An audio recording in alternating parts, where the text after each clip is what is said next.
Әлемде түрлі халық мекен етеді. Олардың сенімдері де әртүрлі. Біздің мемлекет зайырлы жолды таңдады.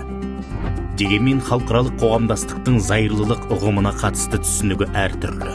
Ортақ сипатына жүгінсек, дін мемлекеттен бөлінген, бірақ бұл дінді қоғамнан бөліп тастау дегенді білдірмейді. Әлемде 12 діни, ресми діндері бар 60, зайырлылық қағидаттарын ұстанатын 120 және дінге қарсы 5 мемлекет бар екен. Ресми сандарға қарасақ, жаһанда зайырлылық бағытын ұстанатын елдердің саны басым. Яғни зайырлылық қоғамдардағы қарым-қатынастарды, әртүрлі дүниетанымдар мен наным-сенімдерді үйлестіруші бірегей институт.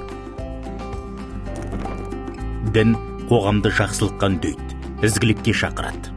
Яғни зайырлылық дінді ұстанбауда таңдау құқығын береді. Әр адамның наным-сеніміне құрметпен қарайды. Бірақ адамды діни сеніміне, нәсіліне, тіліне қарап бөлуге, қоғам қауіпсіздігі мен мемлекет тұтастығына нұқсан келтіретін кез келген құбылысқа қатаң тыйым салады. Зайырлылық ол мемлекеттің діннен және діни бірлестіктерден бөлінуі, азаматтардың дінге деген көзқарастарына қарамастан теңдігі, азаматтардың дінді таңдауға және діннен бас тартуға құқығын қамтамасыз ету, жалпы білім беру ордаларында қандай да бір дінді насихаттауға жол бермеу, қоғамда әлеуметтік қатынастарды діни догмалармен емес, заңдармен реттеу.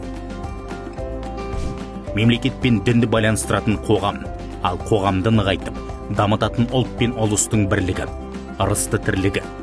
Бұл зайырлылық принципі толеранттылыққа негізделген қазақстандық жетістіктің кілті.